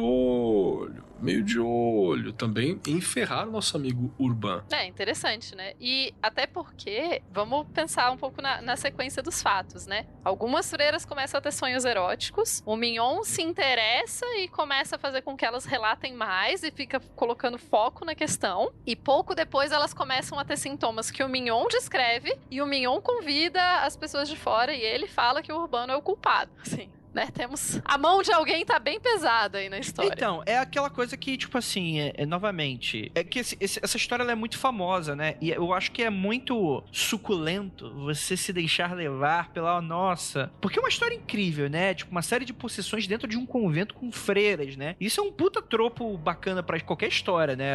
Tem várias aí de a influência do demônio dentro de uma igreja. Olha que história doida pra se contar. Eu acho que isso interessa muito as pessoas. Só que quando a gente coloca todos esses eventos, de tudo que tava acontecendo, cara, o quanto que é real as pessoas dentro de uma epidemia de peste irem até o convento verificar que isso estava acontecendo, por exemplo? Ou até que ponto esse tipo de história é colocada pra frente 10, 20, 30, 40, 50 anos depois? Que você só tem, aconteceu, tá? O pessoal falou que aconteceu, né? E aí você vai ter a Revolução Francesa, né? Como a gente tava falando aqui, que já também tipo, pessoal muito fã da igreja, né? Você vai ter também os protestantes, né? Vão começar a colocar a história pra frente. Isso que você tá falando, André, interessante também é pontuar isso, cara, que, tipo assim, o principal relato, né, do que aconteceu aí foi feito pelo protestante lá, né, cara? Tipo, o documento produzido, né, sobre o acontecimento foi feito por aquele cara, né? Que tecnicamente é um inimigo, digamos, né? Mas aí a história, eu acho que é interessante, até aqui ainda a história tá mais ou menos de boa, né? E daí que você começa o momento em que o Mignon vai informar os magistrados locais, falando, tem um feiticeiro mandando o demônio possuir as freiras aqui do convento. O Urbano coloca uma petição dizendo que a reputação dele tá sendo atacada e que melhor trancar essas freiras em algum lugar, confinar elas, porque, né, que absurdo, ficam atacando a ele. E os magistrados, então o arcebispo de Bordeaux, que era a região, né, intervê e falou, não, realmente, enclausura as freiras e resolve essa questão. As freiras são enclausuradas e por um tempo as possessões simplesmente desaparecem, né? Então, muito palco, o demônio não gosta de ficar sem palco. Mas os sintomas voltam a acontecer, eles aparentemente se tornam mais violentos e a história vai se espalhando para muito além da cidade, até chegar no Cardeal Richelieu, que, vamos lembrar, já tinha brigado com o Urbano. Então, é lançada ali em 1633, mais alguns meses, né, um tempo depois de que a questão toda tinha acontecido, foi lançado, vamos investigar oficialmente pelas autoridades. E essas investigações eram presididas pelo Monsenhor Laubardemont. O Urbano vai preso pra, né, vamos evitar que esse homem fuja, e eles começam a chamar as testemunhas, enfim. E essas testemunhas vão dizer que o Urbano aparecia de forma misteriosa no convento, que ninguém sabia como ele entrava ou saía. De novo, bom pra teoria do Keller, que na real ele só conhecia uma passagem secreta e entrava. O Urbano vai ser acusado de praticar todos os tipos de indecência que você imagina. Deixa eu fazer uma pergunta. Isso é considerado parte da Inquisição ou não? Provavelmente não, viu? Pelo que eu vi, ele tá passando por um julgamento relacionado com parte religiosa, mas não chega a ser Inquisição nesse sentido. Não é parte do Santo Ofício. Pelo que eu dei uma olhada mesmo. Eu também não achei essa informação específica, mas me parece que nesse momento ele ainda não tá no Tribunal do Santo Ofício, que é um tribunal específico, né? Digamos que ele tá em instâncias menores, ele ainda não foi pra STF, tipo isso. Mas mesmo assim, outros tribunais religiosos também tinham o direito, por exemplo, de tocar fogo. Podiam condenar você à fogueira. Não é só o Santo Ofício que fazia isso. Quem fazia melhor e muito bem, com requintes de crueldade em determinados momentos, era o Santo Ofício. Né? Mas outras pessoas poderiam queimar outras pessoas. E vamos pensar que, assim, essa questão do que é um tribunal religioso e o que é um tribunal secular não era tão dividida assim nesse período. Bem então, lembrado. O que acontecia muitas vezes, inclusive, é que a própria igreja não condenava a fogueira. Quem condenava eram as autoridades locais. O que a igreja dizia é que essa pessoa, dava uma indicação, né? Falava, acho que esse daí... Batia o martelo, né? Falava, é o demônio. Ah, beleza. Isso. A galera decidiu, então vamos queimar. Mas não era o tribunal da igreja em si que condenava, né? Mas é muito misturado o que é um tribunal secular, o que é um tribunal religioso, é bem... Porque, tipo assim, essa ideia secular que a gente tem de tribunal, né, de julgamento, ela é muito diferente dessa época, provavelmente. Se a igreja tinha um papel fundamental dentro da política, tipo assim, aquilo ali não é uma organização religiosa, aquilo ali é uma organização política fazendo um julgamento político dentro de um contexto religioso. Mas pensa, ouvinte, como é que, inclusive, você vai separar a religião disso? Como é que você simplesmente fala, olha, exemplo. Eu acho que isso aqui é um caso, tipo, o caso do padre endemoniado versus o cara que roubou a galinha é o mesmo caso. Tipo assim, provavelmente o cara ia consultar a escritura pra condenar a pessoa, talvez? Cara, só quem sabia fazer isso era Roma. Roma sabia olhar e falar assim, não, isso aí é problema religioso de vocês, vão pra merda, não é problema meu. O cara é romano? O cara é romano, então desse aqui eu cuido. E aquele ali? Não é. Depois disso a galera esquece, só vai lembrar disso lá no século XIX, olha lá, viu? Mas o lance, Andrei, era isso também, né, cara, de como a religião era algo muito eficiente nessa época, né, pra justamente isso, quer dizer, o poder político que ela tinha, você podia, digamos assim, tirando da cartola esse argumento de que a pessoa tá endemoniada, a pessoa é o mal encarnado, você podia eliminar um concorrente político seu. Então, era algo muito fácil, entende, cara? Tipo, a utilização da religião e andar com a política, né? E até hoje, né? A gente tem a bancada evangélica, a gente tem, né? Mas o meu convite pra se pensar pro ouvinte, Hel, eu acho que é até um pouco além disso. Porque quando a gente coloca desses termos, a gente tá a partir de um pressuposto não religioso, um pressuposto secular pra falar sobre isso. Quando a gente tá nessa época, tipo assim, não tem nem essa coisa de usar a religião. Tipo, a religião não estava sendo usada. A religião era, né? No sentido de era a forma como as pessoas faziam política. Era a questão cultural daquele povo. É tipo, é hoje. Sim, sim. Hoje em dia, por exemplo, a gente julgar, por exemplo, sei lá, dentro de... É complicado usar um exemplo fora do cristianismo pra falar, porque parece uma atitude, às vezes, até de julgamento preconceituoso. Você tá falando, tipo assim, que você não tinha um sistema de leis separadas, né? Exato, é naturalizado, é aquilo. Mas é isso mesmo, né? Nessa época do absolutismo era exatamente isso, quer dizer, o poder político e o poder religioso eram juntos. Deixa eu dar um exemplo de literatura, ó, vai sair agora a série do Fundação. Fundação não é do Asimov, né? É do Asimov, Fundação. Vai sair agora a série. Tem um momento do Fundação, assim, que é, tipo, a história é uma sociedade que decai, né? Vai cair numa época que é tipo uma idade média, assim, uma era de trevas, abre aspas, gigantescas no universo. Vai cair nisso. E aí, o cara que prevê que isso vai acontecer, que é tipo um historiador muito louco... Psicohistoriador. Deve ser uma loucura dessa. O cara, ele fala assim pra geral, fala, ó, a partir daqui tá na hora de vocês criarem uma religião. Aí fala, por que a gente vai criar uma religião? A gente é esclarecido e tal. Ele fala assim, porque uma religião é uma forma simples de você ter um sistema de leis e de você ter um sistema de ética, um sistema de conduta, uma forma de controle, uma forma de punição, e ela é fácil de compreender. Você não tem que falar, não, isso aqui é justo por causa disso, porque as pessoas têm direitos, porque é necessário. É porque Deus mandou, ponto. Exato. Você não precisa estabelecer a lógica, né? Pra estabelecer uma verdade, né? O argumento é mais rápido. Mas eu posso problematizar pra caralho agora? Fica à vontade. Fundação, não li ainda, mas todo mundo fala que é bom, eu tenho certeza que eu vou ler, vou adorar, mas isso é muito cara de um preconceito academicista de colocar a religião como uma forma primitiva... Lógico, isso é um maluco do início do século XX falando várias merda.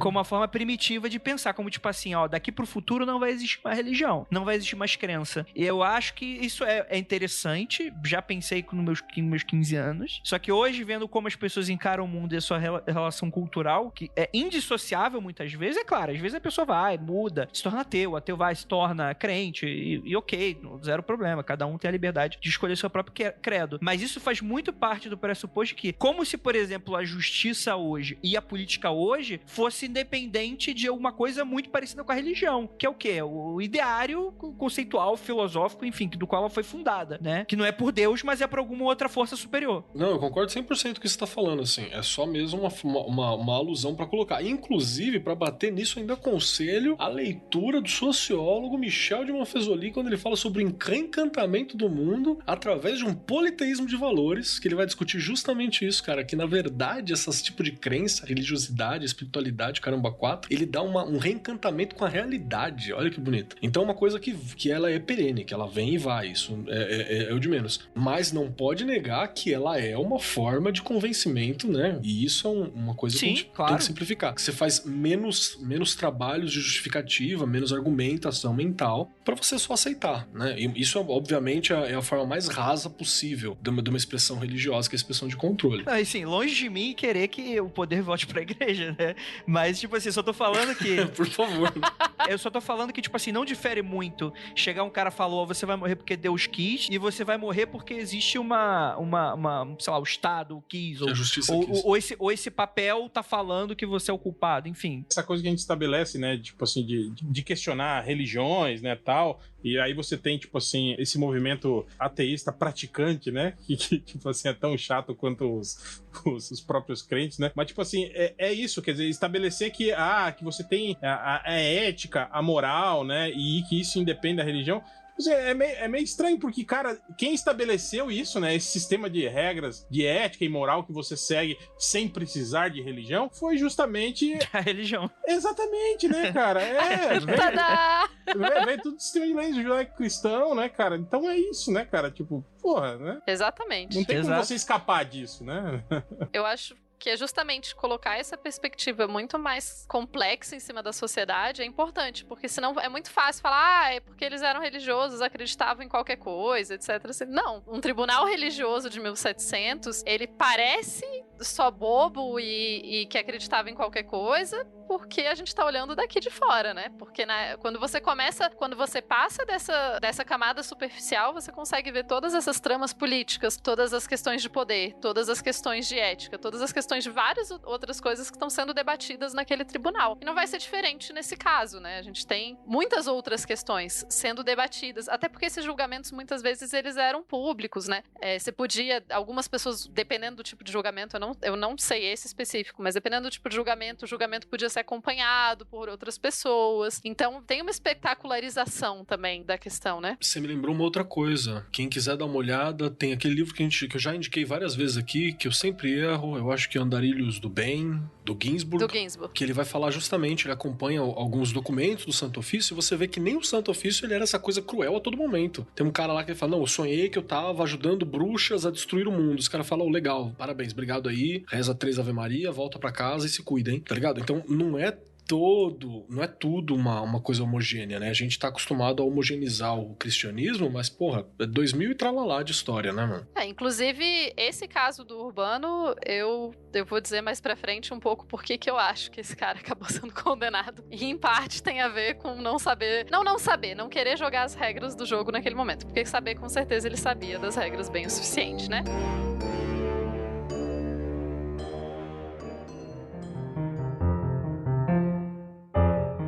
Nesse período, então, ele tá sendo investigado. O Laubardemont, eu não sei falar direito o nome desse homem, ouviu o Urbano, obteve assinaturas nos documentos nos quais o Urbano falava que ele era inocente e enviou para Paris pra dizer, inocente, deu nada. E, além disso, tinham cartas escritas pelo oficial de justiça da cidade, dizendo que não, que Urbano não fez nada e tal. E nessas cartas, ele falava, não, as possessões não passam de uma farsa, o que tá rolando é uma farsa pra tentar condenar. Então, parece, tá, tudo bem, entrega, manda as cartas pra Paris, sussa, né? Acabou essa primeira parte. Notem que ninguém foi torturado nesse momento. Só que o Laubardemont vai pra Paris, leva essas cartas e tal, e em 1634, mais ou menos, né, tipo, alguns meses, um ano depois, ele traz um decreto real junto com ele, com todos os poderes e autoridades pra lidar com a questão. E aqui eu acho que tem um dedinho do Richelieu nesse...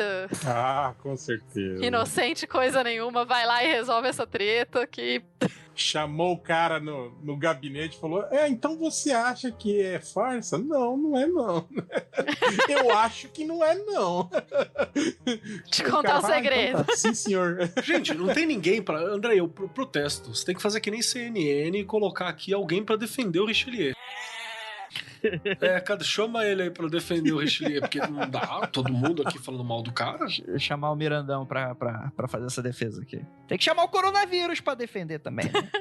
É isso, cadê o vírus? Pra gente ter que ouvir todos os lados, gente. Vocês já ouviram se o vírus? O que ele acha? Ele só quer sobreviver. Então esse homem, de nome grande e complexo, volta pra Lundum, manda vir o Urbano da prisão que ele tava em Angers. Antes que as pessoas achem também, prisão não necessariamente era um lugar terrível e horroroso e tal. Esse cara era rico, ele era influente, ele não tava preso, tipo, numa cela com mais de 50 pessoas. Qualquer semelhança com o momento atual de outros lugares não é mera coincidência, então gente rica não ia preso igual. Bom, mandam ele vir e ele passa a ficar preso na igreja de Sainte-Croix, de da Santa Cruz, né? Que era uma antiga paróquia e tal, para que ele pudesse presenciar os exorcismos. Aí eles trazem todas as freiras possuídas, porque nesse período todo, vamos lá, começou em 32, a gente tá em 34.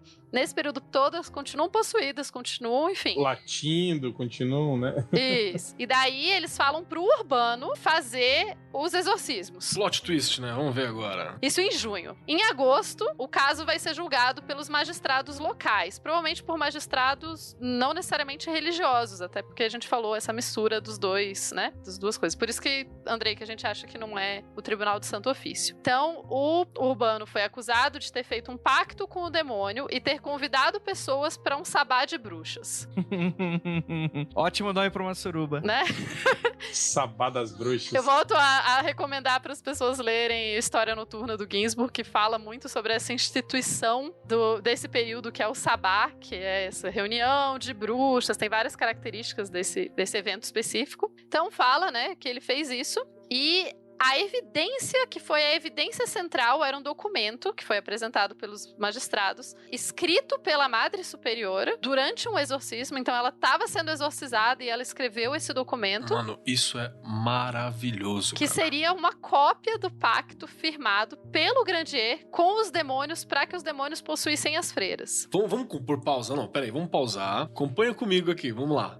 De novo, hein? Vou repetir só pra você acompanhar. É uma cópia feita pela mão da Madre Superiora, onde ela tá xerocopiando do astral o pacto assinado pelo Urbano com a assinatura dos capeta. Isso que é o mais legal. Tem a assinatura de um por um. Do Leviatã. E todas diferentes. Isso tem até um Olavo aqui, se você der uma olhada no cantinho aqui. Olavão, tá ligado? Tá escrito aqui. Olavo, o capeta. Você viu, cara? Tem uns que fazem desenho, né? Tipo coraçãozinho, né? Tipo, tem uns... Cara, isso é maravilhoso. Isso é maravilhoso. Isso é muito bom, gente. Cara, é muito doido, né? Não, e é interessante que, além desse rolê todo, então ele é esse documento no qual o Urbano fez um pacto, aparentemente, só para os demônios possuírem as freiras. Eu não sei qual era o grande objetivo desse pacto, mas aparentemente era isso aí. E esse pacto teria sido marcado com sangue. E, claro, os investigadores pegaram o Urbano e acharam uma cicatriz na mão dele, que era a prova de que ele tinha usado o sangue dele no pacto. Ou, sei lá, que ele cortou a mão passando manteiga no pão, mas, né? Vamos ficar com a teoria do pacto. E eu acho interessante porque é justamente o relato da Madre Superiora que começa esse rolê todo, né? Então, é muito curioso que ela seja a pessoa a escrever.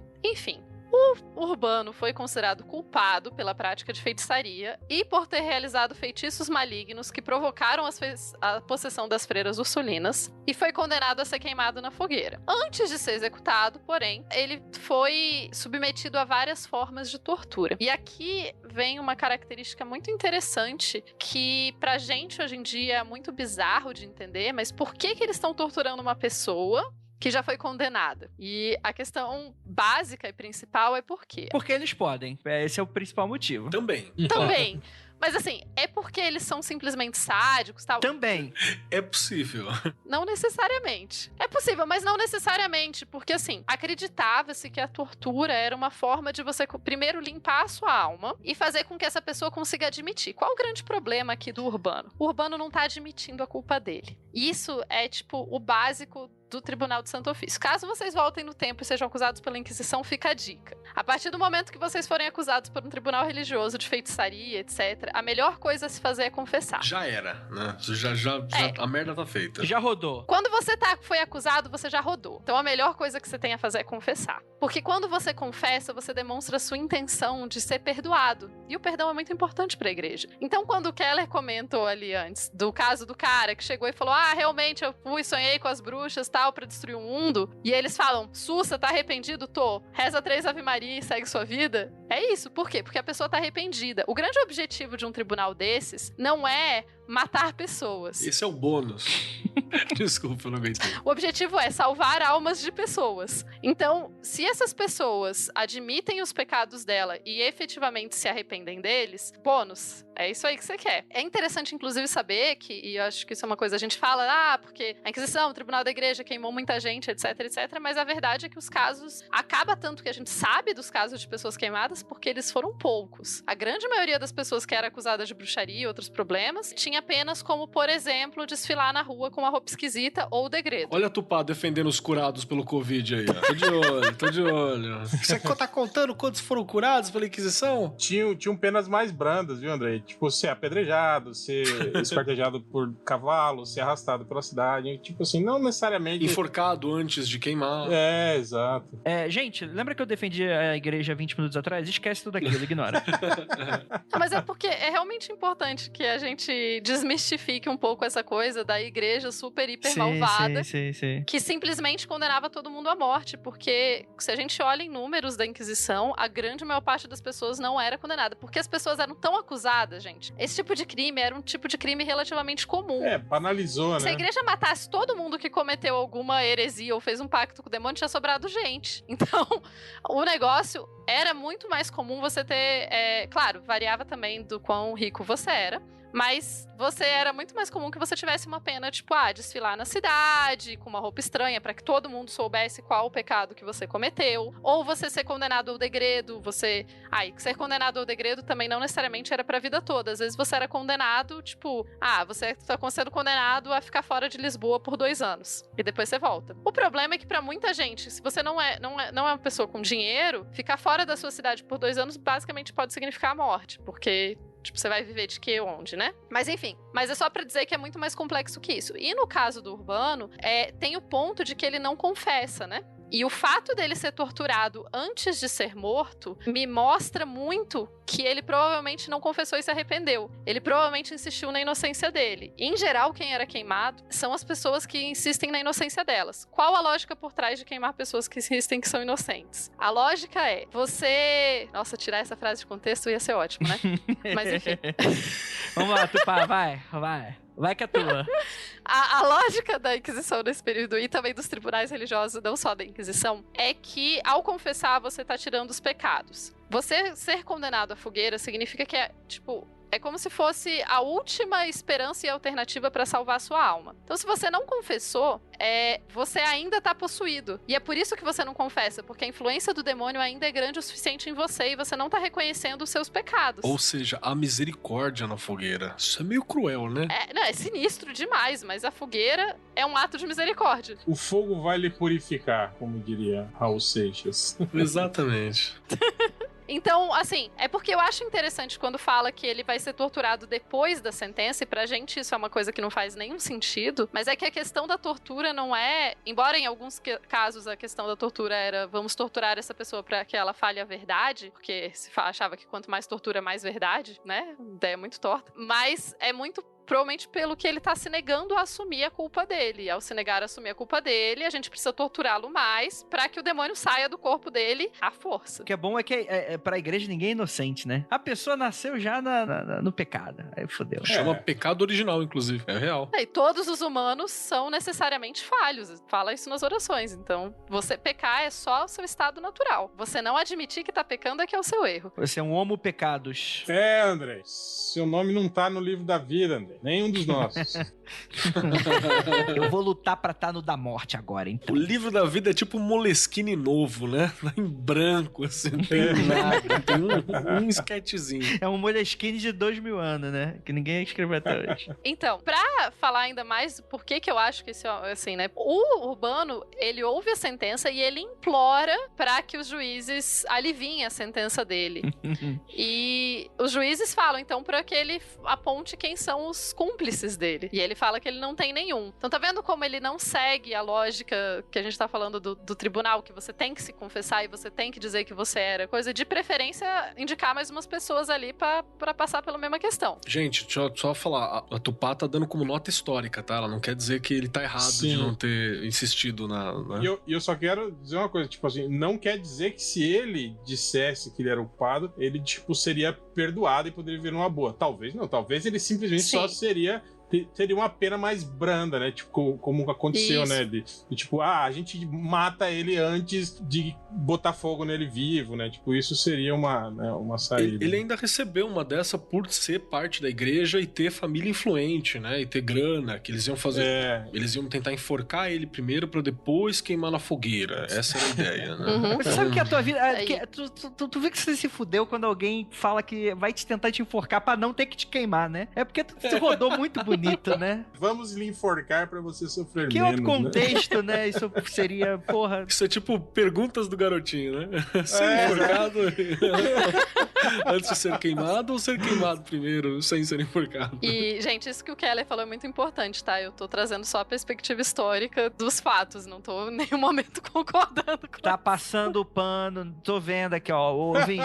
Tô vendo aqui na câmera, ela tá com um paninho assim na tela, assim, ó. Eu tô vendo. Curiosamente tá encharcado de sangue esse paninho, mas tudo bem. Olha aí, ó. E mesmo porque isso que a Tupá tá relatando faz muito sentido, porque, tipo assim, cara, você imagina um período, uma época, assim, a gente já tá pós Idade Média, né? Quer dizer que esse hábito de você denunciar pessoas, né? Assim, meio que banalizou, né? Virou algo corriqueiro. Então, imagina, cara, para as comunidades religiosas que tinham que decidir essas questões diariamente. Tipo, a vizinha ali que não gostava da outra e aí foi lá e falou que ela era uma bruxa, né? O cara, ok, tá, não sei o quê. Então, é por isso que, assim, você tem muito mais casos de perdão do que casos de condenação. Obviamente que também se usou isso muito politicamente, que é o caso que eu acho que a gente tá discutindo aqui, que é justamente quando você quer remover uma peça do tabuleiro, né? E aí você tem uma puta ajuda aí, que é tirar da sua cartola a questão religiosa, o pacto com o demônio e por aí vai, que é incontestável, né? Tipo,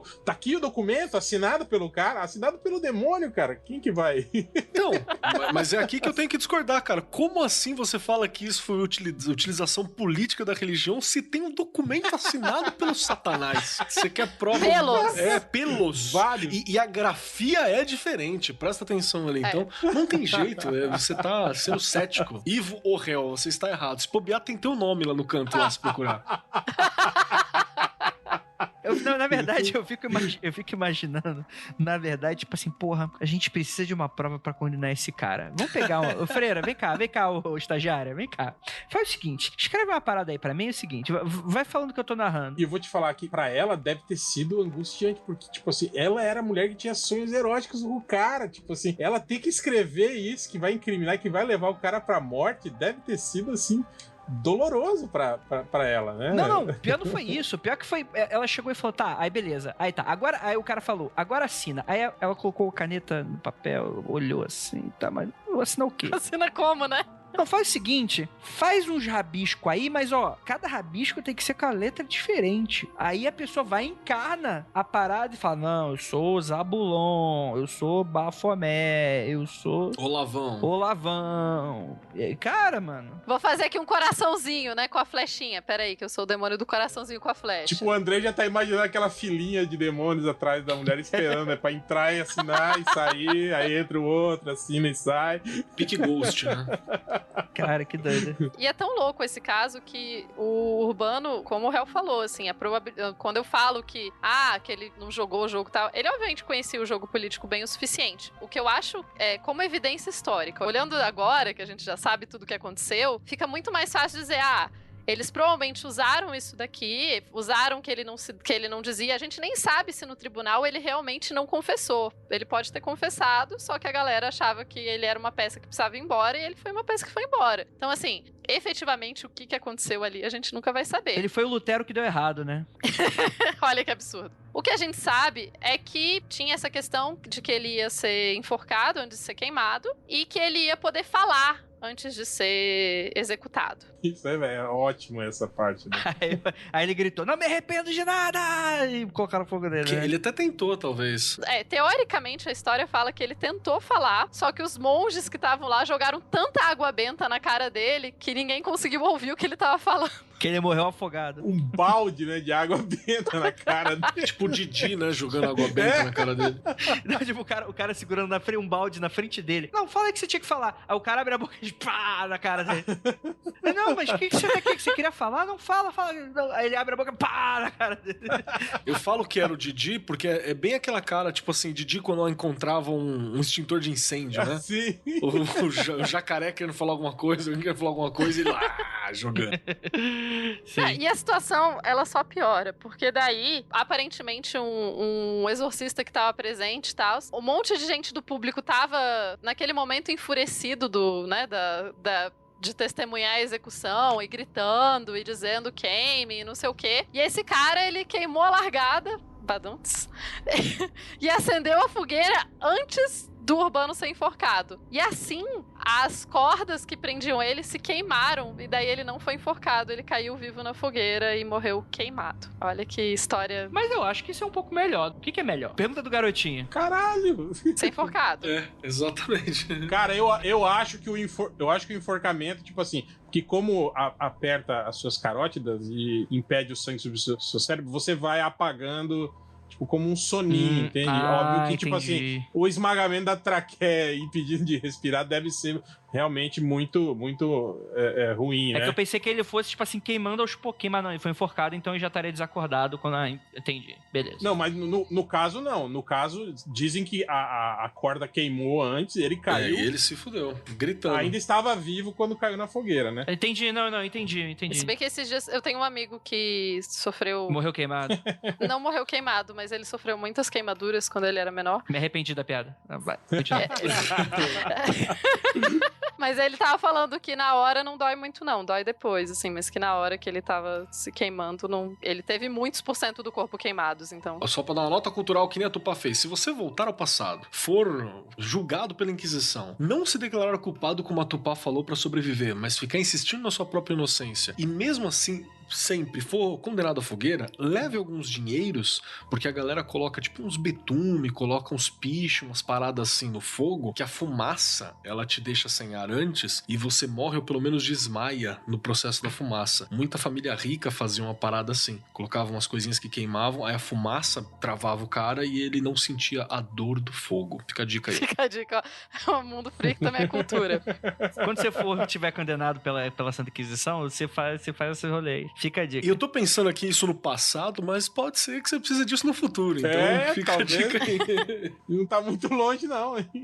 Eu gostaria de avisar que eu defendi realmente a igreja aqui, e caso viveremos em breve uma teocracia, eu sou defensor da igreja e posso ser, inclusive... Eu sou inocente. Não, quer dizer, eu sou culpado mesmo, é isso aí, tá certo. Não, eu tô me oferecendo como inquisidor, eu tô aqui pra fazer aqui o trabalho do senhor. Eu falei que ia ser padre, ué. Tô aqui, ó. Eu prefiro ser padre aí na cidade. Sou defensor, então, por favor, me libera aí. Ou betuminho ali de boa. Betume tá bloqueado. Essa palavra aqui tá proibida nesse podcast, hein? Que depois fica no meu Twitter. Já faz uns 100 programas, né?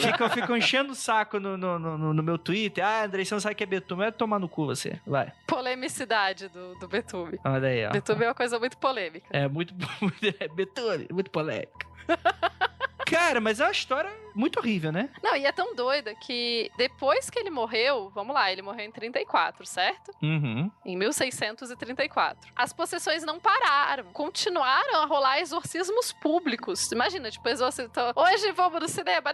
Vou assistir o exorcismo que tá rolando ali na praça. Até 1637, a galera ainda tava, as freiras ainda estavam sendo exorcizadas na cidade. Só em 1638 que a Jeanne Desangers, que era a madre superiora, que psicografou a carta, o contrato, ela vai fazer uma peregrinação até a tumba de São Francisco de Sales para agradecer, e logo depois vai visitar o cardeal Richelieu e o rei Luís XIII para visitar, né? Ficou famosa, né? Enfim, ela foi visitar essas pessoas que talvez não tenha nenhuma relação. Pô, fotocópia lá do Satanás, né? Nenhuma relação. Mas é muito interessante que, assim, a morte do Urbano não acaba com os demônios, não acaba com a questão das possessões. Elas ainda duram 3 anos. Elas duram mais tempo depois que ele morreu do que tinham durado antes, até. Tava no contrato 3 3 anos, tá no contrato.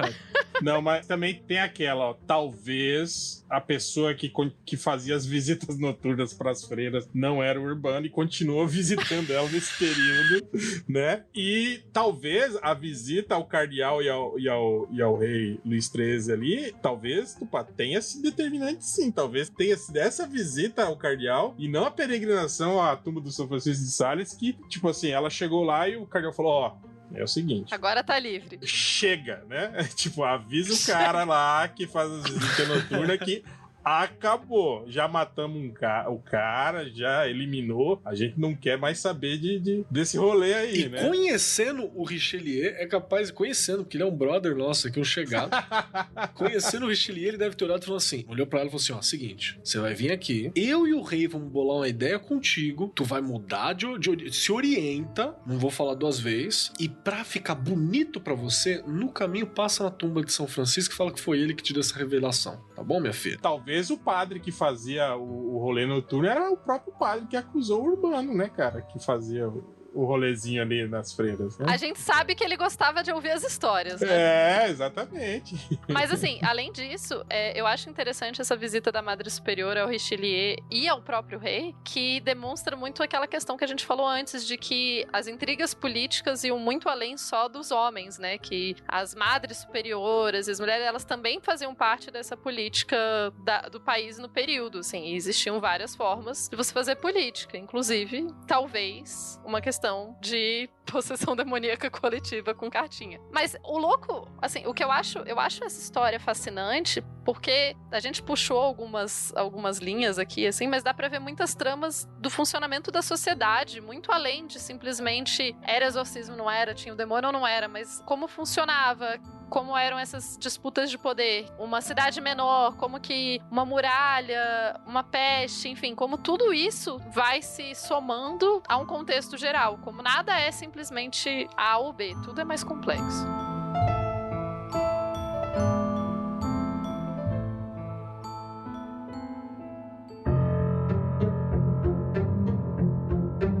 Vamos lá, gente, pra gente encerrar de uma vez. O que vocês acham que aconteceu de verdade aí? A gente tá dando umas pinceladas e tal. Senhora Tupá Guerra, sua opinião. Então, eu acho que foi uma intriga política, mas porque eu não desconfio plenamente da experiência. Eu acho que você tem uma questão muito influenciável também. Acho que você tem como eu falei, a questão dos sonhos, a questão de, tipo, você tá num convento com uma pessoa te falando o tempo todo, isso é possessão demoníaca, cuidado pra não acontecer tal coisa com você. Enfim, provavelmente junta isso com um monte de... Essas freiras deviam estar fazendo jejum prolongado, gera consequências no corpo, né? Elas, provavelmente você tem várias outras coisas. Imagina também, além da coisa do teatro, dos exorcismos públicos, né? Então, essa coisa de levar pra praça, fazer exorcismo, todo mundo vê, enfim, vai gerando uma coisa ali que eu acho que foram 2 coisas. Eu acho que foi uma forma de eliminar um inimigo político e, ao mesmo tempo, uma questão cultural e influenciada ali. Isso aí. Marcos Keller. Eu acho que o testamento do capeta lá, ele é... Foi o demônio. Incontestável. Simplesmente impossível, incontestável. Ele é uma prova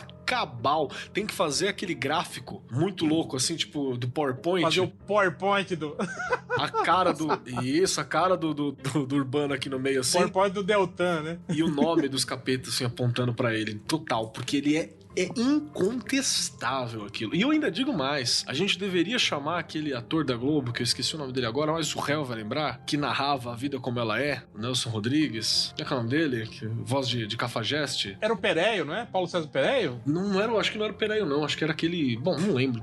Acho que teve 2 versões também. É capaz de que uma tenha sido Pereio. Mas tinha que começar... esse programa tinha que ter abertura no estilo Nelson Rodrigues, a vida como ela é, sabe? Maquininha escrevendo, a parada falando. Porque é exatamente isso, assim. É isso. E é o demônio incontestavelmente. Gente, não, né? Só pra avisar. É brincadeira.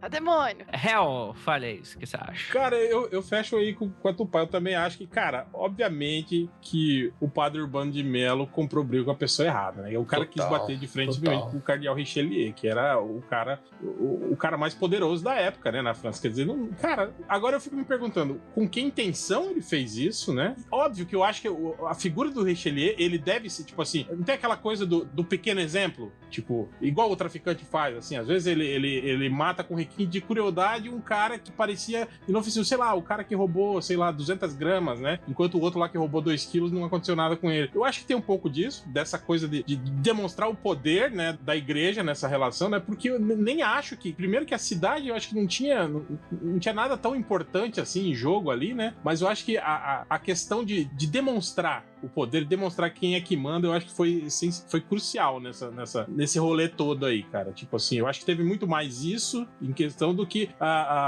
o Richelieu se sentir ameaçado por um padreco ali de uma cidadezinha periférica que nem era muito importante e que tinha as costas quentes num ambiente muito pequeno ali que não teria muita importância, né? Eu acho que estão todos errados. Ninguém hipotetizou isso que eu vou falar agora. E se o padre Mignon invocou o demônio pra culpar o padre Urbano de Melo? Isso aí ninguém falou. E acho que isso é uma teoria muito válida. Ah, mas o demônio é sacana. O demônio ia ter confessado no documento lá do Keller que foi o outro padre. Porque o demônio é sacana, cara. Tipo assim, você não ganha negociando com ele, na verdade. Entendi.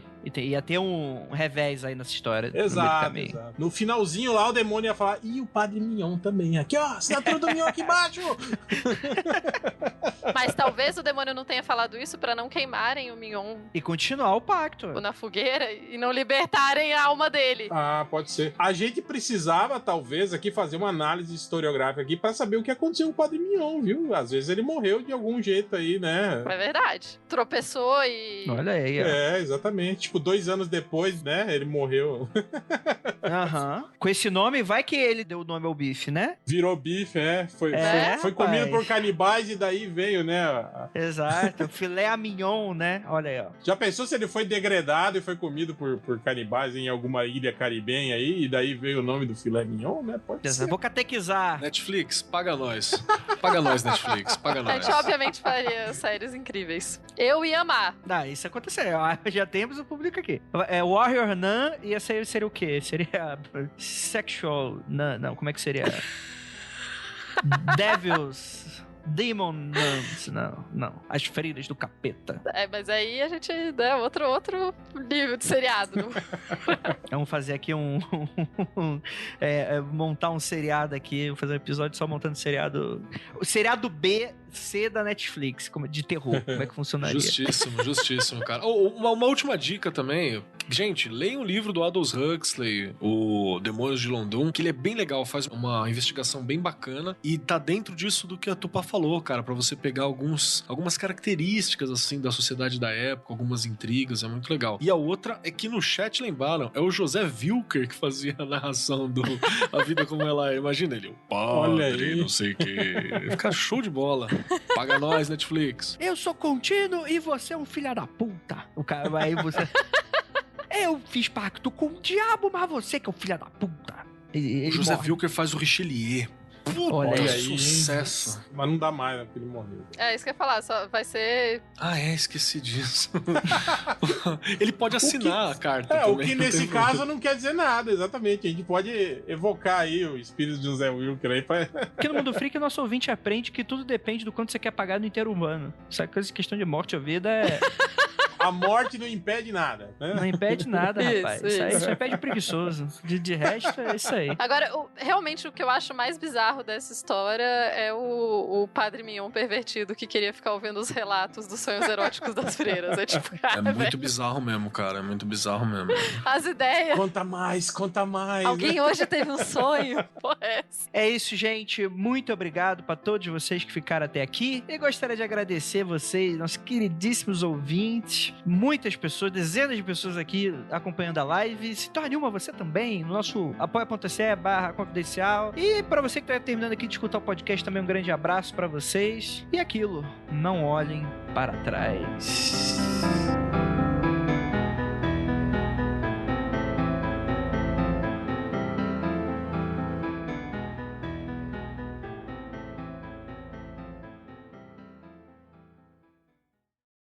mundofreak.com.br